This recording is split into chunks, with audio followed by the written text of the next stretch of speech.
माननीय मुख्यमंत्री काय म्हणाले?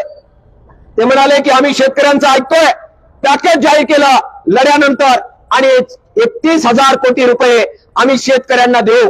31,700 कोटी रुपयाचं पॅकेज जाहीर केलं आणि म्हणाले आम्ही पीक विमा सरसकट देऊ. ज्याने ज्याने पीक विमा काढला त्या सगळ्याला देऊ. आणि काय आकडा सांगितला, मी जर चुकत नसेल आणि माझी मेमरी दुर्दैवाने आकडेवारीमध्ये शेतकऱ्यांच्या बाबत चुकत नाही, त्या 31,000 कोटीचं बायफर्केशन ज्यावेळी यांनी मांडलं, दुसऱ्या दिवशी किसान सभेनं एक व्हिडिओ करून यांचा मूर्खा फाडला होता की तुम्ही किती खोटं बोलताय. आणि त्यावेळी आपण म्हणालो तुम्ही 8,000 कोटी रुपये जे पीक विम्याचे आमचे मिळणार ते तुम्ही जोडताय, ते मिळतील याची शाश्वती नाही. त्यावेळी त्या पॅनल डिस्कशन मध्ये यांचे पोपट आपल्याला सांगत होते की डंके की चोट पर आम्ही 8,000 कोटी रुपये शेतकऱ्यांचे देऊ. आज ज्यावेळी आपण आपले खाते पाहतोय, पीक विम्याचे किती पैसे आले पाहतोय, पोर्टल पाहतोय, आकडेवारी पाहतोय, मिळालेत का हो आपल्याला पीक विम्याचे पैसे? नाही मिळालेले. दिवाळीच्या आत लोकांना मदत करू म्हणाले होते. अरे दुसरी दिवाळी आले आणि तुमच्या सरकारचं दिवाळी निघून झालं तरी आमच्या पदरी पीक विम्याचे पैसे आलेले नाही. बरोबर बोलतोय की चूक बोलतोय मी? आज त्या 2 मागण्या घेऊन आपण आलो तर तुमच्या कलेक्टर साहेबांना भेटायला गेलो. कलेक्टर साहेब फारच बिझी माणूस आहे तुमचा, त्याला शेतकऱ्याचं निवेदन घ्यायला वेळ नाही. 2 मिनिट सारखं घड्याळावर पाहू राहिले की कधी 2:30 वाजतील, कोणत्या बैठकीला जॉईन व्हायचं होतं, कधी निवेदन घेतो, कधी लोकांना बाहेर काढतो. अरे हा लाल बावटा तुझ्या 15 मिनिटाच्या भेटेला मोताज नाही, तू नाही, तुझ्यापेक्षा दुसरीकडे जाऊन भेटो, पण शेतकऱ्याचं जे आहे ते दुखणं वेशीवर भाडू. जरा इतिहास काढून बघला लाल बावट्याचा. मुख्यमंत्र्याच्या बैठकीत सुद्धा वेळ आले तर तुला जुमानत नाही असं सांगून बाहेर येणारे कार्यकर्ते लाल बावट्याचे आहेत. तोच की झाड की पत्ती आहे हे सांगायला दुर्दैवानं मला आज इथे बोलावं लागतंय. काय म्हणाले ते? काय वस्तुस्थिती आहे? तुम्हाला खरी वस्तुस्थिती कळली पाहिजे. आम्ही मागणी करत होतो, तुमचे अजयराव मांडत होते की आमच्या ऊस उत्पादकांचे पैसे मिळालेले नाहीत. त्या अजयरावांकडे पाहण्याऐवजी सारखे अजयरावांऐवजी कृष्णाकडेच पाहू लागले आणि कृष्णालाच विचारू लागले तुम्ही इथे पण आहात का, तुम्ही इथे पण आहात का? अरे कृष्ण स्थायी ठाई असतो असं आमचं पुराण म्हणतं. त्यामुळे जिथे लढा आहे तिथं कृष्ण असायलाच पाहिजे आणि म्हणून त्याच्यासाठी एकदा टाळा दोस्त वाजवला पाहिजे जोरदार. हे असे कार्यकर्ते तुमच्या सगळ्या बीड मध्ये आहे, ते मला अभिमानाची गोष्ट वाटते आज आहे. आणि तो लाल बावट्याचा आपला वारसा आहे. काय झालं मी जरा विचारलं, ते म्हणाले काय नाही, त्यांची गाडी 3 तास अडवली, त्याचा राग साहेबाला आलेला आहे म्हणले. आणि मला आता सांगू लागले की 3 तास गाडी हल्ली नाही, मग पोलिसांना बोलवलं, केसेस विशेष सुद्धा आमच्यावर केल्यात. अरे काय लाठी, काय जेल, काय तुरुंग, या सगळ्याला पुरून उरणाऱ्या बावट्या बरोबर तुमची भेट झालेली आहे. हे जरा जिल्हाधिकारी साहेब जरा समजून घ्या. त्यांचं कसं आहे, त्यांना इतर नेते माहिती आहेत, मोर्चा घेऊन येतात, भाषणं मोठी करतात, पेपरला नाव आलं, एक बातमी आली, जिल्हाधिकारी साहेबांवर फोटो निघाला, गंगेत घोडं आलं, चला घरी. तुमच्या बरोबर फोटो काढण्यासाठी लाल बावटा आलेला नाहीये, कोणत्या पेपरमध्ये नाव यावं यासाठी 8 तास नाहीये. शेतकऱ्याच्या घामाचं दाम मिळावं याच्यासाठीचा 8 तास आहे. तुमचा फोटो तुमच्या बरोबर राहू द्या, दाम घेतल्याशिवाय हटत नाही. हा लाल बावट्याचा भण आहे, हे नीट समजून घ्या, आमची नीट ओळख करून घ्या आम्ही कोण आहोत. काय म्हणाले ते? म्हणाले तुम्ही गाडी अडवली असं म्हणाले, पण मी समजून घेतलं. त्यानंतर एक बैठक त्यांनी कारखानदाराबरोबर केली. ते म्हणले कारखानदाराबरोबर आम्ही बैठक केली आणि सगळं आम्हाला सांगू राहिला, आम्हाला सांगतोय शेतकरी नेत्यांना की आम्ही जाणीवपूर्वक एकाही शेतकरी नेत्याला बोलवलं नाही. कोणाशी बोलतो राजा? शेतकरी संघटनेच्या लोकांना म्हणतो की आम्ही जाणीवपूर्वक शेतकऱ्यांच्या नेत्यांना बोलवलं नाही. याचा अर्थ सरळ आहे की तुझी इमानदारी शेतकऱ्याशी नाही, तुला जो चंदा देतो त्या कारखानदाराशी तुझी इमानदारी आहे, हे त्याच्यातून तो सिद्ध करतो ना. काय सांगितलंय कारखानदारांनी येऊन कलेक्टरला? काय सांगितलंय ते? म्हणाले 2-3 वेळा, पण आपण बोलू कोणाशी राहिलोय, एक एक शब्दाचा अर्थ ज्यांना कळतो त्या लाल बावट्याचे लोक जरा पुढे बसलेले आहेत. ते म्हणू लागले कलेक्टर साहेब की मला कारखानदारांनी सांगितलंय की आम्ही FRP ची रक्कम 70-80% शेतकऱ्यांना आम्ही देऊन झालेली आहे आणि FRP ची रक्कम पुढच्या 8 दिवसामध्ये 100% लोकांना आम्ही देऊन टाकणार आहे. मी म्हटलं धन्यवाद, FRP तरी मिळाले. FRP नंतर जादाचे देय आहेत ते जरा नंतर आम्ही पाहतो म्हटले. पण मी म्हटलं चला FRP किती लोकांची मिळाली हा जरा कागद आणि आकडेवारी द्या जरा, कारण आम्ही गावातले कार्यकर्ते, अजय बुरांडे, मोहन जाधव, रोहिदास जाधव, कृष्णा, हे सगळे गावात गावात काम करणारे लोक आहेत ना. एसी मध्ये बसून शेतकरी नेतृत्व करणारे आपले नाही आहेत. त्यामुळे आपल्याला नागरगोजेची बरोबर माहिती आहे की हे जे आकडेवारी सांगताय FRP ची रक्कम 80% लोकांना मिळाली, 70% लोकांना मिळाली, हे काय खरं नाही आपल्याला माहिती आहे. आणि म्हणून आपण म्हटलं आकडेवारी सांगा. ते म्हटले आकडेवारी आहे म्हटले, सगळ्यांनी दिले, पण ते जरा ऍव्हरेज आहे. म्हटलं ऍव्हरेज आम्हाला कळतं, आमचे केस शेतकरी आंदोलनातच पिकलेत, त्यामुळे कारखाने निहाय द्या, कोणत्या टिकोजीनं कोणाला पैसे दिले आम्हाला पण कळू द्या. मग आम्ही शेतकऱ्याला विचारू की भाऊ आले का पैसे, बरोबर आहे का नाही शिरसाट साहेब? म्हणले आमच्याकडे आकडेवारी आहे आणि आम्ही बरोबर अभ्यास केलाय. म्हटलं आम्हाला पण करायचं आहे आणि तो आम्हाला जाम आवडतो, आकडेवारी द्या.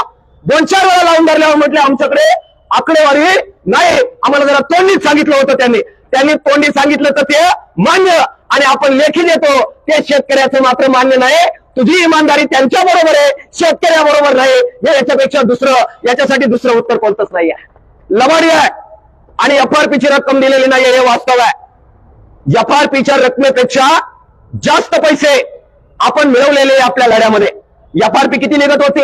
रिकव्हरी चोरल्यामुळे FRP निघत होती 2400, 2500, 2600.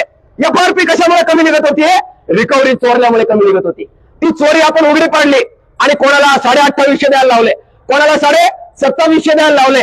आणि एकाने तर म्हटला तुम्ही आंदोलन करू नका, मी अगोदरच 3000 जाहीर करतो आणि सगळ्यांना सांगतो. बप्पा माणूस आहे तो, अगोदरच म्हटला मी देऊन टाकतो. मी होतो त्या आंदोलनामध्ये, त्यामुळे मला माहिती आहे सगळं काय काय झालेलं आहे. आता FRP पेक्षा हे ज्यादा जे पैसे आहेत हे तुम्हाला न देण्याचा डाव टाकलेला आहे. आणि झाडाच्या सावलीखाली उभा आहे, शेजारी बांबू पण आहे आणि तो काढू सटकून काढायच्या लायकीचं सरकार अस्तित्वात आलेलं आहे. त्यामुळे नीट सांगतो, समजून घ्या, डाव काय आहे समजून घ्या. त्याने आपल्याला जे मान्य केलं त्याचे 2 भाग पाडले अजय. एक, 3000 पैकी FRP बसली समजा 2500, तर 2500 अगोदर देऊन टाकायचे. मान्य केले 3000, मग राहिले किती? 500. साखरेला उठाव नाही म्हणून आता देता येत नाही म्हणायचं. मग एखाद्या कारखान्याची FRP निघत असेल समजा 2800, 2400, आपल्याला मान्य केलं असेल 2850, मग 2400 देऊन टाकायची, कायद्यातून सुटका करून घ्यायची. आणि तुम्हाला जे जादाचे आंदोलन म्हणून कबूल केले, साखरेला उठाव नाही म्हणून आत्ता देता येत नाही, तुम्ही पुढच्या वाड्यात भेटा असं म्हणून कचाट्यातून मोकळा व्हायचा डाव टाकलेला आहे. हा डाव जर शेतकरी संघटनेला नेत्यांना कळाला नाही तर आंदोलन फसेल. आणि म्हणून मी सांगतोय की हे जे काही टप्पे पाडलेले आहेत ही धोक्याची घंटा आहे, फसवणार आहेत ते तुम्हाला. आणि माझी आठवण येईल, मी जे बोललो तेच घडलं असे तुमचे फोन मला आल्याशिवाय राहणार नाहीये. आणि म्हणून जे लोक गाफील आहे, ज्यांना वाटते आता आंदोलन केलं होतं, मान्य केलंय, अमका बप्पा, तमका कार्यकर्ता, अमका अजून कोण कोण लय मोठमोठाले पुढारी, ते देणारच आहे, फसवल्याशिवाय राहणार नाहीत. केसाने गळा, एक कारखानदार तुमचा कापल्याशिवाय राहणार नाही, याची सावधानतेने तुम्हाला जाणीव करून देतोय. त्यामुळे भावांनो, लढाई अवघड आहे, लढाई जिकरीची आहे. जे माझं भाषण घरी ऐकतायत त्यांना मला सांगायचं आहे की तुम्ही अजून गाफील आहात. तुमचा अजूनही कलेक्टरांवर, अजूनही कारखानदारावर आणि तुमच्या लग्नामध्ये ज्यांच्या आशीर्वादाशिवाय तुम्हाला लग्न लावता येत नाही त्या नेत्यांवर तुमचा अजून भरोसा आहे, पण ते तुमचा घात केल्याशिवाय राहणार नाही. लाल बावटा तुम्हाला सावध करतोय. हा जो मोर्चा आहे तो सरकारला सावध करणारा मोर्चा नाही, तो शेतकऱ्याला जाग करणारा मोर्चा आहे की परत एकदा घात होणार आहे. आणि म्हणून ही जी वाढवून रक्कम जी मिळवली त्याच्यासाठी लढाई तीव्र करावी लागणार आहे. रात्रंदिवस युद्धाचा प्रसंग तुकोबाराया सांगून गेले. शेतकऱ्याला रात्रंदिवस हा युद्धाचा प्रसंग डोळ्यात ठेवून, डोळ्यात एक प्रकारे अंगार आणत लढाई करावी लागणार आहे. आणि म्हणून तो लढा आज आपण निवेदन दिलंय. लढाई संपलेली नाही, त्यांना सांगितलंय तो पैसे आम्हाला मिळाले पाहिजे. तुमच्या पीक विम्याच्या बाबत तयार नाही भाऊ कंपनी बरोबर बैठक लावायला. आम्ही म्हणतो आणा समोर कुठे नुकसान झालं, काय काय इंटरव्हेन्शन होते, काय डिझास्टर होतं, चला आमचा पण अभ्यास आहे, आम्ही पण काही उगाच उन्हाने काळे झालेलो पांढरे झालेलो नाही. पीक विम्याचे क्रायटेरिया, थ्रेशोल्ड येईल आणि त्यानंतर दिलेले आपले इंटिमेशन्स, त्या आधारावर एकदा आरपारची चर्चा करा. बोलवा तुमच्या कंपनीच्या अधिकाऱ्याला. भाऊला येळ नाहीये, कोणत्या तरी नेत्याची बैठक असेल, पण नेते तरी लायकीचे आहे का महाराष्ट्रात? नेते तरी लायकीचे आहे का? अरे हे 39 लोक त्या बोवाच्या नादी लागले, आणि त्या बोर्डच्या जाऊन रांगेत उभे राहिलेत आणि करंगळ्या कापू कापू नवस बोलू लागलेले आहेत. अशा लोकांकडे याला वेळ द्यायचा आहे, अशा माणसांना याला द्यायला वेळ आहे. आणि जे घाम घालतात, कष्ट करतात आणि बाबांच्या पुढे करंगळ्या कापून नव्हे, या धरती मायच्या बरोबर जे कष्ट करतो त्यांनी ज्याच्या हाताला भेगा पडल्या त्याला द्यायला दादा तुला वेळ नाही. हे करंगळी कापून ना द्यायला तुला वेळ आहे. भावानो, हे राजकीय नेते सुद्धा हे कोणाच्या बाजूचे आहेत हे नीट समजून घ्या. गंज तुम्हाला वाटेल तुमच्या जातीचा आहे, तुमच्या पातीचा आहे, तुमच्या आडनावाचा आहे, पण तो तुमच्या मैत्रीलाच यायच्या कामाचा आहे, तुमच्या जगण्याच्या कामाच्या यायच्या लायकीचा नाहीये. हे नीट समजून घ्या. मग तो कोणत्या पण जातीच्या जन्माला आलेला असो, तो तुमच्या जातीचा असू शकेल, पण तो तुमच्या बाजूचा नाहीये. जो तुमच्या बाजूचा आहे तो तुमच्या जातीचा नसला तरी आपला आहे, तो लढ्यामध्ये आहे, तो लाल बावटा घेऊन उभा आहे. हे नीट राजकारण आपण समजून घेतलं पाहिजे. आणि म्हणून भावांनो, परत एकदा तुमचं अभिनंदन आहे. पण आजचा लढा निवेदन देऊन संपलेला नाहीये, सुरू झालेला आहे. ही नीट गोष्ट समजून घ्या. गावागावात जेव्हा जाल हे सगळे राजकारण गावागावात सांगा आणि सगळ्या ऊस उत्पादकांना सांगा. भाजपचा असेल त्याला तो पहिल्यांदा सांगा, कोण भाऊचा असेल त्याला सांगा, कोण हक्काचा असेल त्याला सांगा, कोण मोकाचा असेल त्याला जाऊन सांगा की भाऊ तू कोणत्याही पक्षाचा राहा, पण बापाच्या ऊसाला जो वाढून भाव मिळवला तो द्यायची दानत तुझ्या आकात बोकात काकात आणि माकात नाहीये. ती दानत फक्त या लाल झेंड्यामध्ये आणि संघटनेवाल्यांमध्ये आहे. त्याच्या बरोबर जावं लागेल. हे ऊस उत्पादकांना जाऊन आपल्याला सांगावं लागणार आहे. भावांनो, आमचे युवा शेतकरी संघर्ष समितीचे कार्यकर्ते, त्यांना पण मला आवाहन करायचं आहे.